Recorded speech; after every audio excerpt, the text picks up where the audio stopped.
Good evening, good afternoon, good morning, wherever you are in the world, and welcome back to the Rebel, Reject, Create podcast with me, David Chislett. And today, I'm speaking to two gentlemen who are organizing a London to Paris cycle challenge. You may be asking why. Well, these two actually went to the same high school that I went to back in Johannesburg in South Africa, and they're getting really creative about helping disadvantaged kids get a foot up into the world. And so I was really curious as to what that's all about and how it's working. So, guys, the cycle challenge. I mean, Jan, I know you're obsessed with cycling, and Joe, I know you're the CEO of the Parktonian Foundation. How do you join those two things together? It's a good question, Dave. Apart from my day job, I also founded a charity called the Buffalo Foundation. And what the charity does is it creates academies in South Africa that links cycling and education.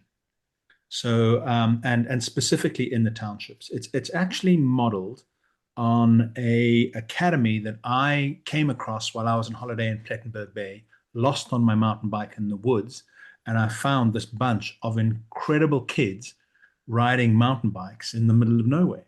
Hmm. And I got chatting to them, and I learned that they were from the local township and that they were part of an academy called the Quano Academy. Um, and I got to know the guy who founded that, a guy called Colin Shave, and he explained the concept to me. And so for a while, we started funding the Quano from the UK. And then eventually we set up the Buffalo Foundation to do more of that. So we set up more academies in different townships in South Africa. And the problem is, you know, as everybody knows, the education in the townships is horrifically lacking. So even though cycling is, you know, an anchor for these academies, and all the kids want to cycle and they participate in races, they're doing incredibly well. We've had a couple of kids actually get pro tickets from Quano and other places. Incredible success. But really, it is about the education. What we're looking to do is to break that cycle of poverty, drugs, crime that these kids find themselves caught up into. And both those things, the discipline from the cycling, but also supplementing their education with classrooms, skills, computers, all Yeah. works. Okay. In the summer, I attended a function that Parktown set up around the Parktown Foundation, and I've been keeping a very close eye on the Parktown Foundation for quite a long time now. You know, our old school is very different than when we went there. It's brilliant. It's absolutely brilliant. I mean, it's changed so much as South Africa has changed. It's really representative of society there, and there's so much color, spirit, and integration. It's absolutely brilliant. Um, and as a Model C school in South Africa, you know, they struggle with funds. And you know, the guys have been asking me to get involved in helping raise funds for Parktown. And for me, I saw an opportunity to link what we're doing through the Buffalo Foundation. Right. And the reason being is Parktown was a great school while we were there. It's an exceptional school now. Right. And the difference in education for somebody finishing school at Parktown versus a township school is Yeah. huge. Right. So if we can send kids from the townships to finish their schooling at Parktown, Yeah. we will set these kids on a really, really different path as well. You know, and Right. ultimately, I set all of this up because one day I would love the opportunity of these kids working in all of our companies, right? And taking them way beyond where we could ever brilliant because they are brilliant, brilliant kids. They are very sharp, very clever, Yeah. very, you know, it's great. So That's quite a long-term that's the story. written plan, yeah.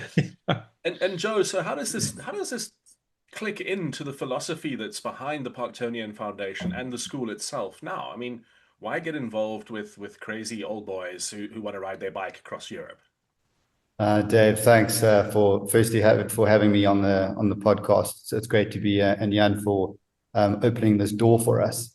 Um, so, as you know, South Africa is a sport crazy country, and Parktown is very much tied into that philosophy. And creatively fundraising is probably the most important aspect of what we do in finding new and innovative ways to raise money. ways that are appealing to our old boys, not only to what they potentially get involved in, but also for their own personal benefit. So this was just a natural fit for us. And when Jan pitched this to us, it was a no-brainer from my side, and how we can marry the two, and ultimately, shows some great support for very worthwhile candidates here sitting in at Parktown Boys. Jan was very, I suppose, generous of his compliments of Parktown, both in your time and my time. I'm an old boy of 1998, but it's so true. The school is really flourishing now, and bringing our old boys back is obviously paramount to us. And if we can marry these initiatives, why not? And if this is something that other schools seemingly want to get involved in because of our success, then all the good for it, as long as the benefactors are the boys. Right. Yeah.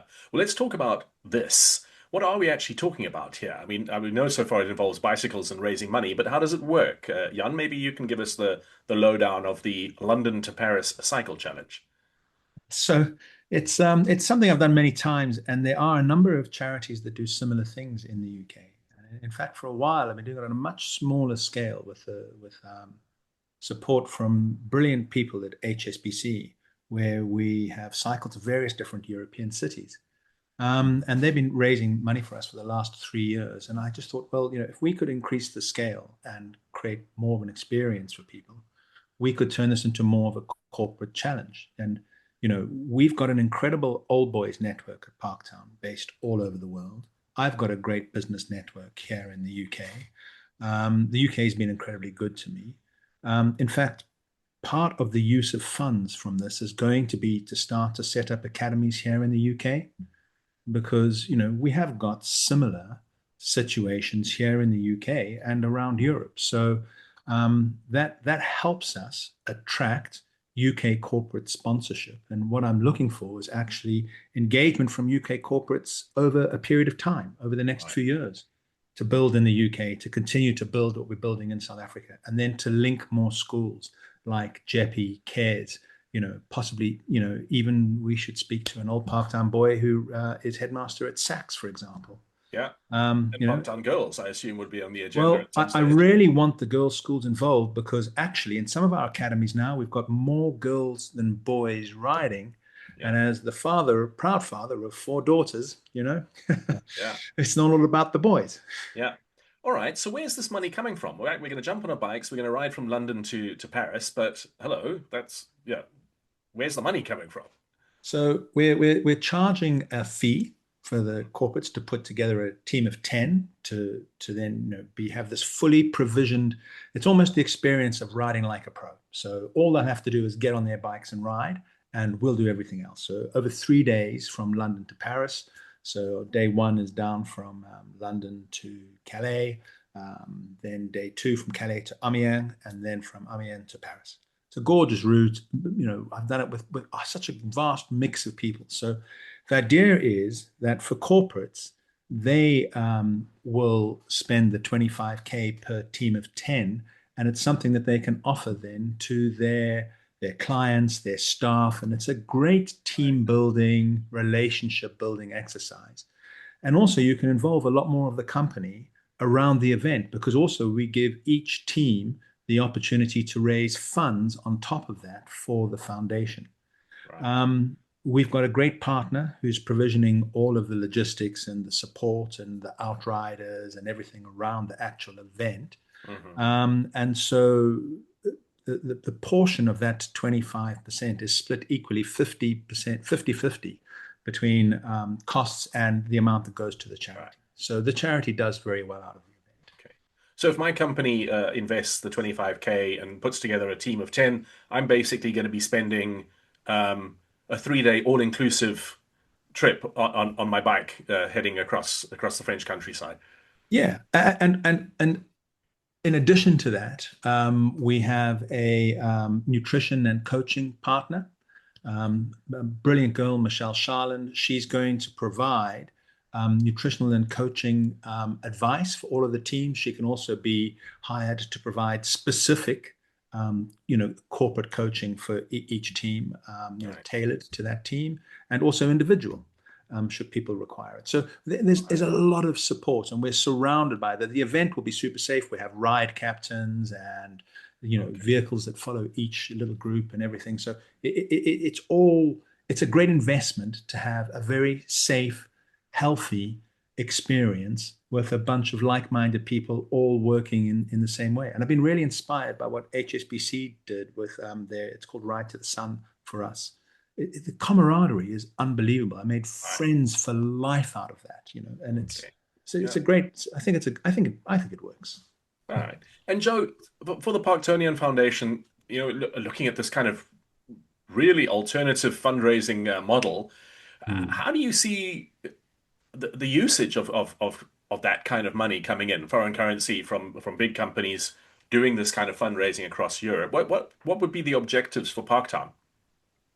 So the foundation's objective really is we're mandated to support Parktown boys, and we provide scholarship funding for previously disadvantaged boys, but also for talented individuals who would value for an experience here at Parktown. We also contribute towards the upliftment of the school's capital projects, but ultimately, a human experience like this must be spent on human capital from our view. And we will absolutely be directing these funds towards placing boys who, in a normal circumstance, should be at a school like Parktown, and we can give them an education, a foundation, and a head start that so many boys and like ourselves have gotten in this world. Yeah, it's a struggle for many. Even just getting around Joburg, the city centre where we are located, is challenging. So Yeah. to be able to afford opportunities for boys to attend our boarding house, it means full-time access to our resources and facilities, and it's just a all-encompassing, fulfilling experience for them. So this will definitely open doors for many, many boys. That's brilliant. Guys, thanks for coming onto the show to chat with me about this. I mean, I always like to showcase real world examples of how people are applying creativity to make the world a better place. And I think it's very clear that what the two of you are doing in collaboration with this project. Jan, do you have any last words? Where can people find out more about this London to Paris Cycle Challenge? Well, we're obviously going out to our networks, but also people will be able to find it through our website, which is buffalo.foundation. I think the final thing that I would add, Dave, is that this is not a one-off. We're not doing this year, and Parktown will have a boost, and the academies might have a boost. We're trying to build something sustainable here. We want to make this the London to Paris experience. We're offering the opportunity for large corporates to be the headline sponsors as well. We're also offering the opportunity to set up a corporate charity partner to set up the first academy here in the UK. And ideally, we can actually find partners in South Africa to set up further academies in Right. South Africa, right? Yeah. And that can be championed by the Parktown Foundation in South Africa, who are set up as a charity there, and we're set up as a charity here in the UK. Brilliant. So this is something where we're looking for a long-term commitment, where it's not just going to be about Parktown. And this is one of the things that I love about the Parktown Foundation and Joe, is I always had it in my mind. I wanted this to be across a number of schools and started to include girls' schools, etc., etc. Yeah. So we're piloting it this year with Parktown. But Joe came to me before I could bring this up and said, we really need to be looking at doing this with other schools, because that's how we make a real difference. So Right. this is going to make this is a big project. This is just the pilot this year, but we need people to get involved, and we need people to feel passionate about what we're achieving with these academies and the lives that we're changing. Cool. Gentlemen, thank you very much. For those of you watching, thanks for tuning in to Rebel, Reject, Create. And in the show notes, you'll find relevant links to the Parktonian Foundation and ways to get more information about the Cycle Challenge. So check it out, and don't forget to tune in next time to find out more interesting ways to make the world a better place using creativity.